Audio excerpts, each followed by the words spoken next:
주님의 팔에 주님의 팔에 그 팔에 안기세.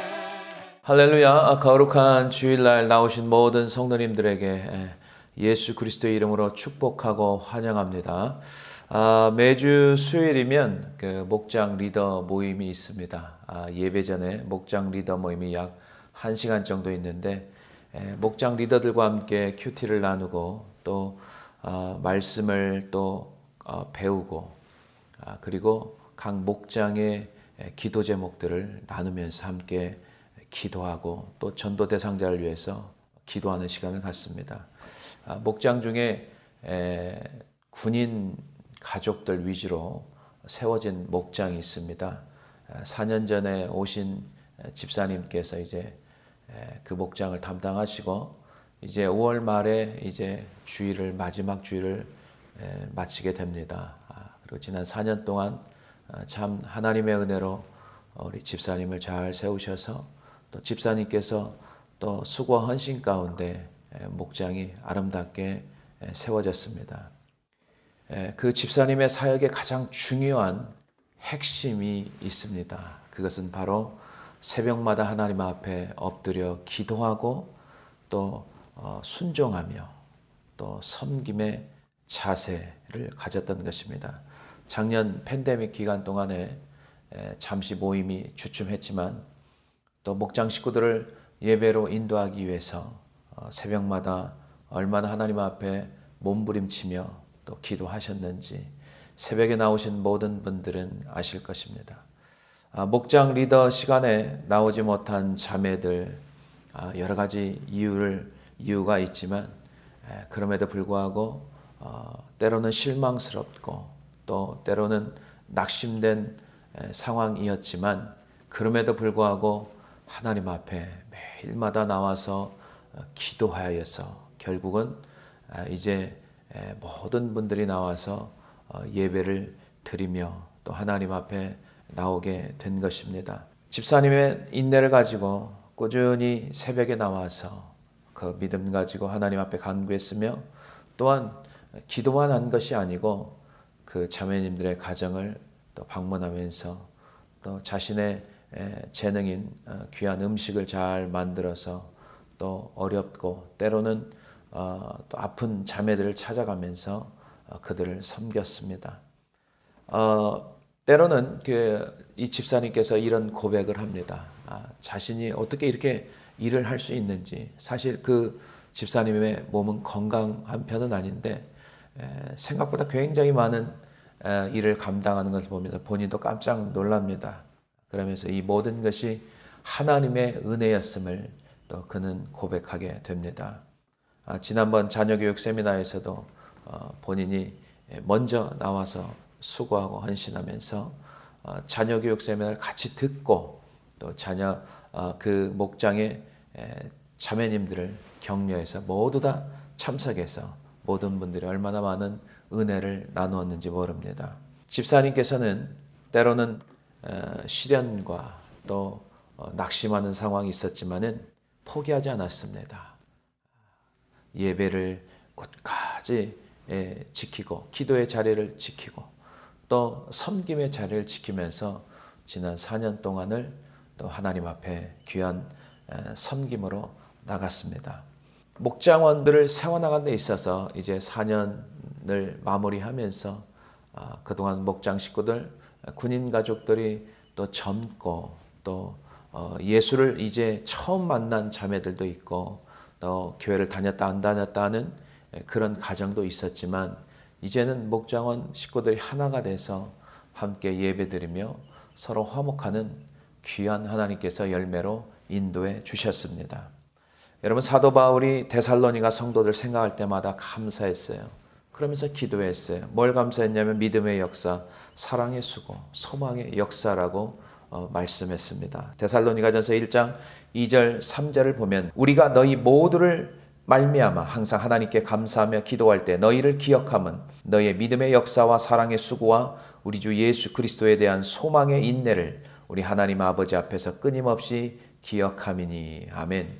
사랑하는 성도 여러분, 우리 인생에서 때로는 시련과 또 여러 가지 문제로 인하여서 포기하고 싶고 또 더 일하고 싶지 않고 또 그런 상황을 맞이할 때가 있습니다. 그럴 때마다 우리는 믿음의 성도이기 때문에 하나님 앞에 엎드려 하나님을 더 가까이 하며 나가야 될 줄로 믿습니다. 세상에는 우리에게 해답을 줄 수가 없습니다. 오직 해답은, 우리 인생 해답은 하나님 한 분인 줄로 믿습니다. 우리는 우리를 구원하시는 그 구원의 은혜를 날마다 기억하면서 우리의 모든 인생의 해답은 하나님의 손에 달려 있음을 믿고 기도의 자리를 빼앗기지 마시고 한 걸음 한 걸음 더 하나님 앞에 가까이 나아가서 응답받고 승리하는 귀한 성도님들이 다 되시기를 주님의 이름으로 간절히 축원해 드립니다. 그럼 우리 첫 번째 한번 보겠습니다. 우리 인생의 여정에서 다양한 문제를 만나게 되지요. 그러나 인생의 답은 하나님의 손에 있음을 믿는 성도는 어떻게 해야 됩니까? 첫 번째 보겠습니다. 문제 앞에 원망하는 태도를 조심해야 합니다. 3절 보겠습니다. 거기서 백성이 목이 말라 물을 찾으매 그들이 모세에게 대하여 원망하여 이르되 당신이 어찌하여 우리를 애굽에서 인도해 내어서 우리와 우리 자녀와 우리 가축이 목말라 죽게 하느냐. 아멘. 출애굽기 15장은 홍해를 건너는 기적을 맛본 200만 명 이상의 이스라엘 백성, 그들은 하나님을 찬양하며 또 경배하며 하나님의 이름을 높여드렸습니다. 얼마나 감격이요 큰 감동이었습니까? 뒤에서 그동안 자기들이 주인으로 섬겼던 이집트 사람들, 그 애굽 사람들, 바로와 그의 병거 600대를 끌고 군사들이 추격해오는 그런 위급한 상황, 앞에는 홍해바다, 양쪽에는 절벽으로 어디로 도망갈 수 없는 그런 상황에서 하나님께서 그 홍해바다를 열으시고 또 마른 땅이 되게 하셔서 그 길을 건너가게 하지 않습니까? 그러나 이스라엘 백성들은요, 그때도 그런 위급한 상황에서 어떤 말을 내뱉습니까? 그들은 원망과 불평의 태도를 합니다. 예굽에 매장지가 없어도 우리를 이 광야에서 죽게 하느냐. 모세는 백성들에게 뭐라고 합니까? 하나님께서 오늘 너희를 위하여 행하시는 구원을 보라라고 합니다. 그리고 하나님께서 너희를 위하여 싸우시리라. 너희는 가만히 있을지어다 라고 그들을 이제 잠잠케 합니다. 결국에는 하나님의 능력으로 이스라엘 백성들이 다 바다를 건너고 뒤쫓아오는 바로와 바로의 군대들은 바다의 힘이 회복되어 다 물속에 수장되고 맙니다. 이스라엘 백성들은 하나님의 구원하심을 보았습니다. 원수인 애굽 군사들이 죽는 것도 보았습니다. 그들의 눈으로 직접 봤습니다. 그리고 그들이 찬양하지 않았습니까?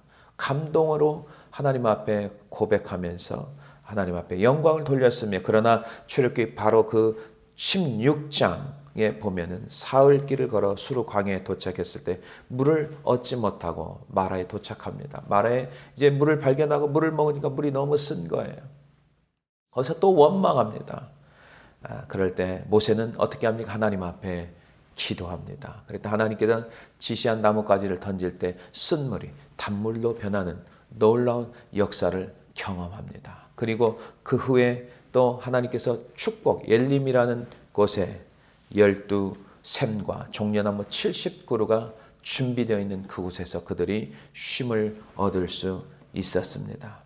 출애굽기 16장에 신광야에 이르러 먹을 것이 없다고 다시 모세와 아론에게 원망하자. 이때 모세는 뭐라고 합니까? 우리를 향해서 하는 원망은 바로 하나님께 하는 것이다 라고 경고합니다. 하나님께서 너희들의 원망을 들었다라고 말하고 있습니다. 출애굽기 16장 8절 보겠습니다. 모세가 또 이르되 여호와께서 저녁에는 너에게 고기를 주어 먹이시고 아침에는 떡으로 배불리시리니 이는 여호와께서 자기를 향하여 너희가 원망하는 그 말을 들으셨음이라. 우리가 누구냐? 너희의 원망은 우리를 향하여 함이 아니요 여호와를 향하여 함이로다. 아멘. 우리가 하는 원망은 누구를 향한 원망입니까? 하나님을 향하는 원망입니다. 그래서 우리가 평소에 우리 입에서 나오는 불평이나 원망을 함부로 해서는 안 됩니다. 그것은 누구한테 하는 원망입니까? 결국은 하나님 앞에 하는 원망입니다. 그리고 오늘 본문 17장에 보면은 신광야를 떠나 르비딤에 이르릅니다. 이때도 물이 없어서 그들이 또 원망하기 시작합니다. 이제는 모세와 다투기까지 합니다. 그리고 백성들은 마실 물이 없자 모세에게 물을 달라고 대들기 시작합니다. 출애굽기 17장 2절의 현대 성경으로 보겠습니다. 그러자 백성들이 모세에게 대들었다. 우리에게 마실 물을 주시오. 모세가 대답하였다.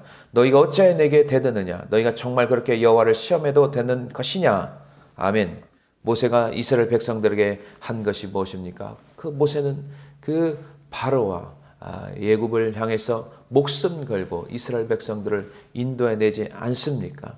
정상적인 사람이라면, 물이 없다면 지도자에게 어떻게 하면 좋겠습니까? 하며 도움을 청했을 것입니다. 그런데 이 사람들의 행동과 태도를 보십시오. 불평과 원망하는 사람들의 행동과 태도는 무엇을 맡겨놓은 것처럼 아무런 미안한 마음이 없습니다. 그런 태도는 하나님을 믿는 사람들의 태도가 아닙니다. 은혜를 잊어버리는 순간 너무나 당연하게 여깁니다.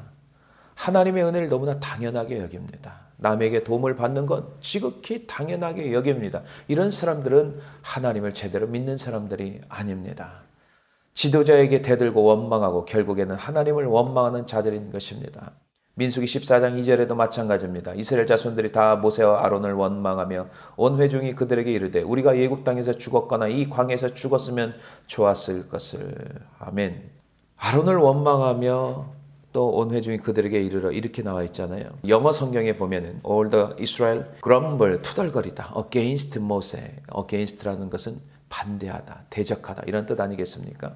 이스라엘 백성들이 어려움을 만날 때마다 단골 메뉴가 있습니다. 그게 뭡니까? 원망하는 태도와 비관적인 태도, 죽었으면 좋겠다라는 것입니다. 이런 사람들은요, 진정으로 하나님의 말씀을 청정을 원하는 것도 아니고 들으려고도 하지 않고 또 하나님을 신뢰하지 않는 사람들의 이런 태도입니다. 이런 태도가 계속해서 이 출애굽기에 등장하는 것입니다. 구원받은 백성들이 왜 이러한 태도와 말을 하고 살아갑니까? 이유는 하나님의 말씀을 믿지 못하기 때문입니다. 이스라엘 백성이 애굽에서 나를 구원하신 하나님, 이게 그렇게 오래된 사실도 아니잖아요. 적과 꿀이 흐르는 땅을 주신 것을 믿었다면 그 가나안 땅에 들어가는 그 여정 가운데 함부로 우리가 하나님을 원망하고 아무리 힘들어도 우리는 소망이 있잖아요. 그리고 하나님을 전적으로 더욱더 의지하고 기도할 때 하나님께서 그 어려운 상황을 극복해 주시고 또 뛰어넘게 해 주시는 줄로 믿습니다. 우리는 하나님의 구원의 은혜를 기억하는 사람들은 죽겠다, 또 죽었으면 좋겠다, 누구를 원망하며 사는 게 아니라 믿음의 성도는 항상 범사에 감사하며 사는 줄로 믿습니다. 믿음의 성도는 내가 누구이고 하나님이 어떤 분인지를 분명히 알고 깨닫고 살아야 되는 것입니다. 역대상 16장에 다윗은 여호와의 궤를 다윗성에 모십니다. 그리고 하나님 앞에 예배를 드리고 또 백성들에게 이제 예배 후에 먹을 것을 주고 축복을 합니다. 그리고 자신이 자기 집으로 가서 가족들 위해서 축복하죠. 그 후에 이제 역대상 17장에 보면은 그가 하나님 앞에 기도하면서 자신이 어떤 사람인지를 알아요. 그리고 하나님이 다윗에게 어떤 은혜를 베풀어 주신지를 알아요. 그런 고백을 하는 기도를 하는 장면이 나옵니다. 역대상 17장 16절 17절에 보면은 다윗 왕이 여호와 앞에 들어가 앉아서 이르되 여호와 하나님이여 나는 누구이오며 내 집은 무엇이기에 나에게 이에 이르게 하셨나이까? 하나님이여 주께서 이것을 오히려 작게 여기시고 또 종의 집에 대하여 먼 장래까지 말씀하셨사오니 여호와 하나님이여 나를 존귀한 자를 같이 여기셨나이다. 아멘. 그러나 이스라엘 백성들은 40년 광야를 사는 동안에 하나님의 길을 알지 못했다고 시편 95편 저자는 정확하게 말씀하고 있습니다. 시편 95편 7절에 그는 우리의 하나님이시오 우리는 그가 기르시는 백성이며 그의 손이 돌보시는 양이기 때문이라. 너희가 오늘 그의 음성을 듣거든. 그 다음에 8절에 보면은 무리바나 마사, 오늘 본문에 나온 내용을 이게 반복해서 기록한 것인데요. 하나님께 다투었던 것이에요. 하나님이 계시냐 안 계시냐, 이런 하나님을 시험하면 안 되는데 그런 일을 행했다는 것입니다. 시편 95편 8절에 보면은 너희는 무리바에서와 같이 또 광야의 마사에서 지냈던 날과 같이 너희 마음을 완악하게 하지 말지어다. 10절 내가 40년 동안 그 세대로 말미암아 큰 심하에 이르기를 그들은 마음이 미혹된 백성이라 내 길을 알지 못한다 하였도다. 아멘. 하나님의 말씀을 청정하고 성경을 통해서 내가 가야 될 길, 내가 파이널 데스티네이션, 마지막 정착지, 천국 이런 것을 계속 우리가 말씀을 통해서 우리가 알고 깨닫고 내가 가야 될 길, 내가 뭘 해야 될 길을 알아야 되는데 이스라엘 백성들은 말씀에 관심이 없는 거예요. 그러니까 항상 미혹되어서 어려운 일만 생기면 삶의 해석을 비관적으로 하고 비판적으로 하고 그다음에 부정적으로 하고 하나님의 뜻을 정반대로 해석하는 이런 어리석은 자들이 되어버린 것입니다. 사랑하는 성도 여러분, 하나님의 말씀을 들으려고 하지 않고 하나님을 잊어버리고 산다면 우리도 자연스럽게 이스라엘 백성들처럼 미혹되어서 늘 원망과 불평 가운데 살아갈 수밖에 없습니다. 그 마음이 하나님 중심이 아니기 때문입니다. 항상 마귀에 미혹됩니다. 하나님을 떠나 있어서 또 하나님 말씀을 들으려 하지 않고 또 살아갑니다. 스스로 조심하시기 바랍니다. 하나님 말씀을 잘 청종하십시오. 또 구원하신 하나님의 은혜를 기억하십시오. 그러면 우리는 범사에 하나님 앞에 감사함으로 나가고 우리의 인생길에 아무리 어려움이 닥칠지라도 이미 하나님께서 우리의 길을 인도해 주시고 준비해 주셨기 때문에 우리는 소망을 가지고 하루하루 살아가는 줄 믿으시길 주님의 이름으로 간절히 축원해 드립니다. 두 번째 보겠습니다. 하나님의 손에 우리의 인생 해답이 있다는 것을 믿는 성도는 문제 앞에서 어떻게 합니까? 하나님께 기도해야 합니다. 자, 4절 보겠습니다. 모세가 여호와의 부르짖어 이르되 내가 이 백성에게 어떻게 하리이까? 그들이 조금 있으면 내게 돌을 던지겠나이다. 아멘. 인생의 위기는요, 인생의 문제나 여러 가지 장애물들은 누구에게나 다 찾아오는 것입니다. 이럴 때 우리가 어떻게 반응하느냐? 세상 사람들처럼 반응하느냐 아니면 하나님을 신뢰하는 사람들, 믿음의 사람들처럼 반응하느냐 그 차이가 있습니다.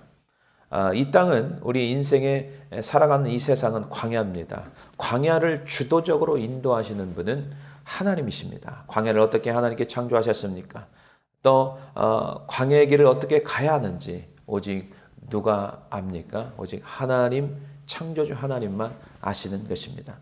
수많은 문제를 만나면서 한 가지 깨달아야 될 것은 인간의 한계성을 우리가 인정해야 됩니다. Limitation of human, 인간의 한계, 제한성, 이것을 인정해야 되고 그 다음에 한 가지 더 깨달아야 될 것은 뭐냐면은 제한받지 않으시는 하나님, Unlimited God, 이 전지전능하신 하나님을 우리가 인정해야 됩니다. 세상에서 해답을 찾으는 사람은 점점점 깊은 수렁에 빠지게 됩니다. 헤어나오지 못합니다. 왜냐하면 세상에는 해답이 있다고 사단이 속이기 때문입니다. 세상에는 해답이 없습니다. 인생 해답은 우리를 창조하시고 세상을 창조하시는 그 하나님 한 분밖에 없음을 우리가 깨달아야 될 줄로 믿습니다. 이스라엘 백성들 물이 없다고 불평합니다. 모세에게 원망하고 있을 때 모세는 어떻게 합니까? 항상 하나님 앞에 엎드려 부르짖어 기도합니다. 물 있는 곳은 하나님만이 아시기 때문입니다. 모세는 이스라엘 백성을 철저히 하나님의 인도하심을 믿고 광야를 행진해 갔습니다. 하나님의 지시에 따라 가는 것입니다. 자기 마음대로 이스라엘 백성들을 이끌어가는 게 아니면 그러면 다 죽습니다. 하나님이 지시한 대로 움직입니다. 출애굽기 15장 수르 강에서 물을 얻지 못했을 때 마라에서 쓴 물을 발견했을 때도 하나님 앞에 기도합니다. 하나님이 지시합니다. 지시한 나뭇가지를 이 쓴물에 던지었습니다. 이 쓴물이 어떻게 변합니까? 단물로 변하는 놀라운 기적을 체험하게 됩니다. 아무 나뭇가지나 던진 게 아니었어요. 하나님이 지시한 나뭇가지였습니다. 출애굽기 15장 25절에 모세가 여호와께 부르짖었더니 여호와께서 그에게 한 나무를 가르치시니 그가 물에 던지니 물이 달게 되었더라. 거기서 여호와께서 그들을 위하여 법도와 율례를 정하시고 그들을 시험하실세. 아멘. 하나님께 때로 우리를 시험하십니다. 테스트를 해보는 것입니다. 너희들이 정말 나를 신뢰하고 믿느냐? 너희들의 신앙 상태가 어느 정도 되냐? 얼마나 성숙했느냐? 그런 테스트를 하게 되는 것이죠. 오늘 본문의 다음 장면이 아말렉과의 전쟁 아니겠습니까? 여러분, 그 이스라엘 백성들이 하나님이 계신가 안 계신가 시험할 그때에 이미 아말렉이 쳐들어오기 시작합니다. 여러분, 아말렉은 에세의 후손 중에 하나로 에돔 족속에 속한 족속입니다. 출애굽기 17장 8절 중요하죠. 그때에 아말렉이 와서 이스라엘과 르비딤에서 싸우니라. 언제요? 하나님이 계신가 안 계신가 의심했을 때 사단이 역사하는 것입니다. 사단의 역사는 하나님을 불신한 그 순간에 찾아옵니다. 그래서 우리는 항상 하나님의 말씀으로 성령 충만하게 우리가 살아야 될 줄로 믿습니다. 이때 전쟁에서 모세 행동을 보시기 바랍니다. 젊은 여호수아를 불러서 너희가 선부할 때를 뽑아서 너희가 앞에 나가서 전쟁하고, 모세는 산으로 올라가서 아론과 훌을 데리고 산으로 올라갑니다. 그리고 두 손을 들고 하나님 앞에 기도하는 장면이 나옵니다. 신기한 장면이 나오죠. 모세가 손을 들고 기도하면 이스라엘 백성들이 전쟁에서 이깁니다. 그러나 이제 지치고 힘들어 손을 내리고 기도를 하지 않으면 어떻게 됩니까? 아말렉이 전쟁에서 이기는 장면입니다. 출애굽기 17장 11절 너무나 중요한 말씀입니다. 모세가 손을 들면 이스라엘이 이기고 손을 내리면 아말렉이 이기더니 아멘. 그래서 이 장면을 이제 아론과 훌이 봅니다. 그래서 모세를 돌에 앉게 하고 한 손은 아론이 들고 한 손은 훌이 들어서 손이 내려가지 않도록, 그래서 해질 때까지 손이 내려가지 않아서 결국은 전쟁에 승리하게 된다는 말씀입니다. 그리고 하나님께서 이를 후대에 기억하도록 하였습니다. 그래서 우리가 하나님 앞에 늘 기도하고 사는 게 얼마나 중요한지. 여러분, 기도하는 성도는요, 실패하지 않습니다. 하나님이 주도적으로 일하기 때문에 그렇습니다. 그러나 기도하지 않는 성도는 신앙이 성장이 되지 않고 늘 세상의 염려, 근심 가운데 될 듯하면서도 안 되고 될 듯하면서도 안 되면서 인생을 그저 그렇게 살아가고 마는 것입니다. 그러나 기도하는 성도들은 안 될 듯하면서도 되고 안 될 듯하면서도 하나님이 일하셔서 기가 막힌 방법으로 역사하시기 때문에 그는 늘 승리를 경험하고 체험하게 되는 줄로 믿습니다. 모세는 제단을 쌓습니다. 그리고 여호와 니시라는 라고 그 제단을 이야기를 합니다. 여호와는 나의 깃발, 곧 승리의 깃발이라는 표시 아니겠습니까? 여호와는 나의 깃발, 여호와 니시의 하나님라고 지명하는 것입니다. 우리가 살고 있는 이 땅은 영적인 전쟁터입니다. 세상에 살면서 생기는 모든 문제는 하나님이 간섭하시고 도우셔야 우리가 사단의 공격을 이겨낼 수가 있고 우리가 믿음으로 승리할 수 있는 것입니다. 여러분, 사무엘상의 시작이 어떻게 됩니까? 기도로 몸소 하나님을 체험한 사무엘의 어머니 한나의 이야기로 시작됩니다. 그래서 사무엘의 인생은요, 기도를 빼면 그 인생을 논할 수가 없어요. 그래서 사무엘의 사역은 늘 기도하는 사역이었습니다. 그래서 그의 고백이 무슨 고백입니까? 사무엘상 12장 23절에 나는 너희를 위하여 기도하기를 쉬는 죄를 여호와 앞에 결단코 범하지 아니하고 선하고 의로운 길을 너에게 가르칠 것인지. 아멘. 사무엘은 지속적으로 백성들 위해서 기도해 왔음을 우리가 그의 고백을 통해서 알 수가 있습니다. 이유는 사무엘은 기도하기를 쉬는 것을 뭐라고 정했습니까? 그거는 죄라고 말하고 있습니다. 여러분, 기도 쉬는 것은 죄입니다. 기도하지 않는 것은 죄입니다. 왜냐? 하나님을 의지하지 않고 하나님을 신뢰하지 않고 내 힘대로 하기 때문에 그거는 죄성인 것입니다. 죄인 것입니다. 주님께서 우리에게 항상 뭐라고 명령합니까? 항상 기도하라고 말씀하시기 때문입니다. 데살로니가전서 5장 16, 17절, 18절 계속 보겠습니다. 항상 기뻐하라. 쉬지 말고 기도하라. 범사에 감사하라. 이것이 그리스도 예수 안에서 너희를 향하신 하나님의 뜻이니라. 아멘. 기도가 충만하면 기쁨이 충만하게 되고, 그리고 기도가 충만하면 감사가 넘치는 줄로 믿습니다. 이게 기도, 기쁨, 감사가 이게 다 연결이 되어 있는 것입니다. 육신이 힘들어도 새벽 미명의 예수님처럼 습관을 쫓아 기도하며 하루를 시작하면 심령의 기쁨이 있고 하루의 모든 일들이 질서 있게 하나님의 도우심 가운데 해결이 됩니다. 하나님의 늘 우리 일상생활에 하나님의 은혜가 임하게 되는 거죠. 그러나 기도하지 않고 자기 힘대로 하려고 하는 사람들, 환경밖에 안 보이죠. 자기 앞에 있는 문제밖에 안 보이죠. 그렇기 때문에 그 사람들은 원망하며 불평하며 살아갈 수밖에 없는 것입니다. 40년 광야 생활하면서 이스라엘 백성들은 어려움이 올 때마다 그들은 기도했습니까? 원망했습니까? 기도하지 않았습니다. 늘 원망해. 이게 습관이 돼버린 거예요. 얼마나 마음이 완고한지 어려운 순간 만날 때마다 지난번에 시행착오했던 것을 생각해 봐야 돼. 또 잊어버리는 거죠. 그리고 그 문제만 생각하는 거예요. 문제를 해결해 주시는 하나님을 생각하면서 모세처럼 엎드려 기도해야 되는데 기도하지 않는 것입니다. 그들은 노예 근성이 있습니다. 습관적으로 내뱉는 말이 두 가지가 있었습니다. 원망의 말과 죽었으면 좋겠다. 이런 비관적인 말입니다. 출애굽기 14장 12절 홍해바다 앞에서 예굽에 섬기는 것이 광야에서 죽는 것보다 나으리라. 참 이게 얼마나 이게 말도 안 되는 일입니까? 출애굽기 16장 3절에 신 광야에서도 우리를 광야에서 주려 죽게 하는도다. 예굽 땅에서 여호와의 손에 죽었으면 좋겠다. 죽었으면 좋겠다. 이런 말을 하는 거죠. 출애굽기 17장 3절에 르비딘 광야에서 물이 없자 우리를 목말라 죽게 하는도다. 우리를 목말라 죽게 하는. 하나님이 목말라 죽게 하시겠습니까? 그렇지 않아요. 민수기 14장 2절에 정탐꾼들의 악평으로 인해서 그들이 다 밤새도록 애통하면서 뭐라고 합니까? 우리가 광야에서 죽었으면 좋았을 것을. 죽는다, 원망 이런 것은 하나님께서 다 들으시는 거예요. 그래서 우리가 말을 조심해야 돼요. 항상 말을 조심하셔야 돼요. 민수기 14장 2절에 결국은 그들의 죽었으면 좋았을 것을 하나님이 다 들으시고 그들의 최후가 어떻게 됩니까? 40년 동안 방황만 하다가 가나안 땅에 들어가지 못하잖아요. 방황만 하다가 결국은 가나안 땅에 들어가지도 못하고 그 광야에서 다 엎드려 1세대들이 죽고 맙니다. 단 여호수아와 갈렙만 빼고 말입니다. 목회 현장에서 기도는 반드시 습관이 되어야 됨을 절실하게 느껴요. 목회자 기도하지 않으면 어떻게 목양을 할 수 있어요? 이건 불가능한 일입니다. 왜? 새벽마다 이 기도하는 습관이 얼마나 중요한지 몰라요. 시간을 정해야 됩니다. 내가 시간 정하지 않고 대충 기도한다? 말도 안 됩니다. 성전은 습관적으로 기도하지 않게 되면 평생을 기도 없이 인생길을 걸어갑니다. 기도하는 성도와 기도하지 않는 성도들은 정말 삶이 너무너무 다릅니다. 기도 없는 인생은 하나님 도우심 없이 살아가는 인생이나 마찬가지예요. 신앙 성장이 굉장히 느리고요. 가족 구원도요. 거의 일어나지가 않아요. 변화 없는 인생이요. 그리고 사역의 열매가 없어요. 기도하는 성도들은 은혜 가운데 하기 때문에 주일 할 때도 굉장히 말없이 참 시끄럽지 않게 잔잔한 은혜 가운데 행하게 됩니다. 그러나 기도하지 않는 사람들은 가는 곳마다 문제를 일으킬 수밖에 없어요.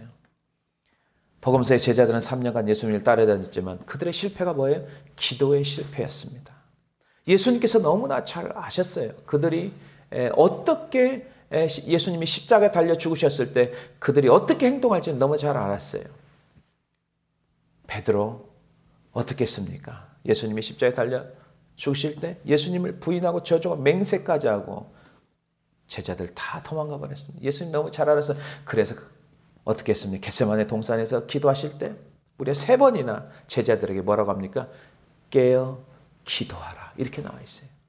깨어 있는 것은 기도하는 거예요. 잠자는 것은 기도하지 않는 거예요. 무려 3번이나 권고했지만 제자들은 깨어 있지 않았습니다. 기도하지 않았습니다. 잠만 잤습니다. 마태복음 26장 40절 41절 보겠습니다. 제자들에게 오사 그 자는 것을 보시고 베드로에게 말씀하시되 너희가 나와 함께한 시간도 이렇게 깨어 있을 수 없더냐. 41절 시험에 들지 않게 깨어 기도하라. 마음에는 원이로되 육신이 약하도다 하시고 아멘. 사도행전에 그러나 제자들은 완전히 바뀌었습니다. 주님께서 명령하신 대로 예루살렘을 떠나지 말라. 내가 너에게 성령을 보내주겠다. 그들은 마가의 다락방에서 120명의 문도들이 정말 힘써서 기도하기 시작했습니다. 그래서 성령 체험이 일어났습니다.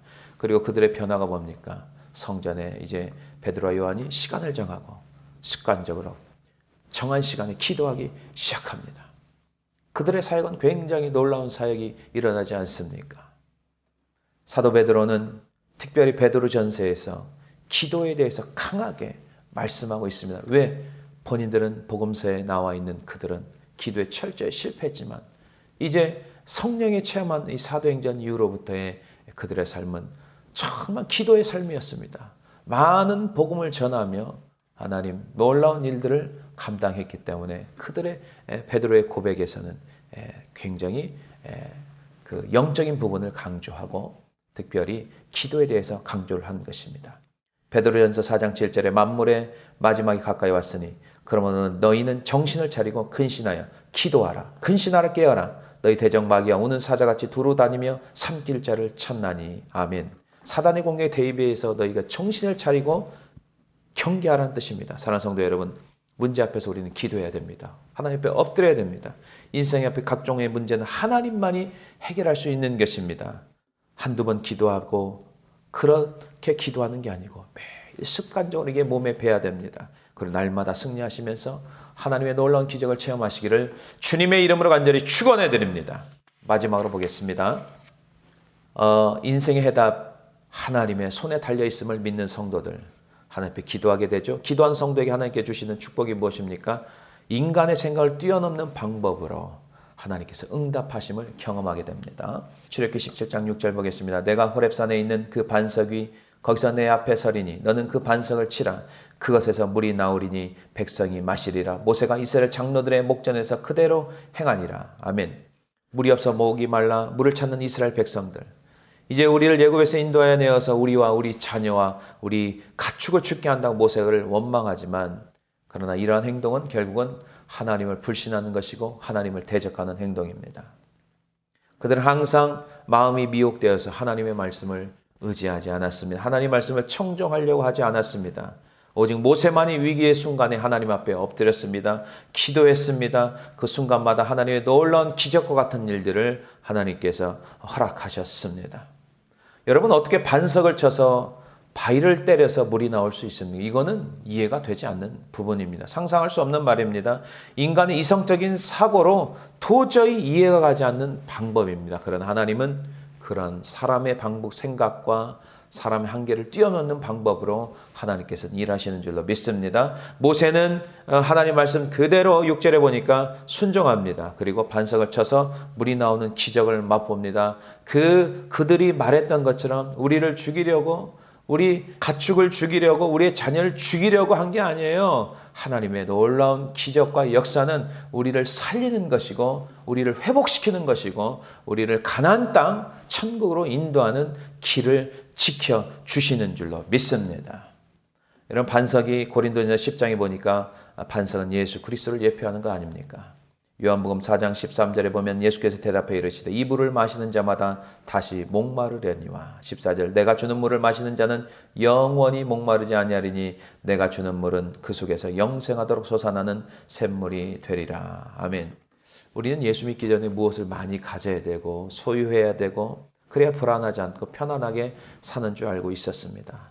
그러나 오히려 불안은 더 심해지고 걱정거리는 더 많아졌습니다. 그러나 우리가 예수 믿고 수고하고 무거운 모든 짐진 자다 다 내게로 와라. 내가 너를 쉬게 하리라 하는 예수님의 말씀처럼 주님의 말씀에 순종하고 또 모든 염려와 걱정을 다 주께 맡기게 되니까 이제는 마음이 평안함이 찾아왔습니다.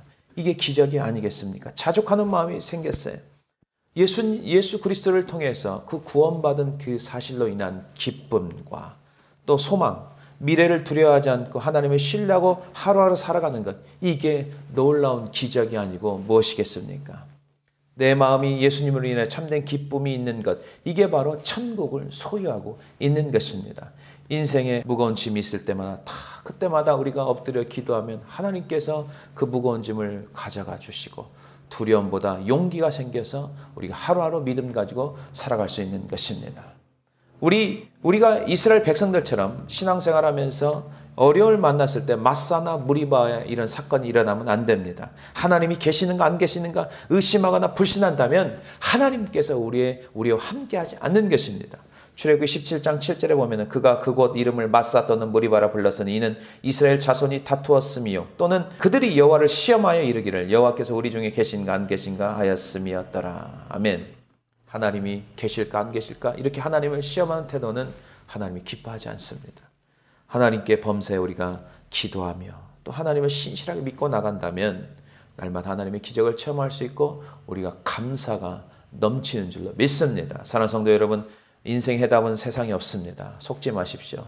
오직 하나님께 문제 해답을 가지고 있습니다. 그분만이 알고 있습니다.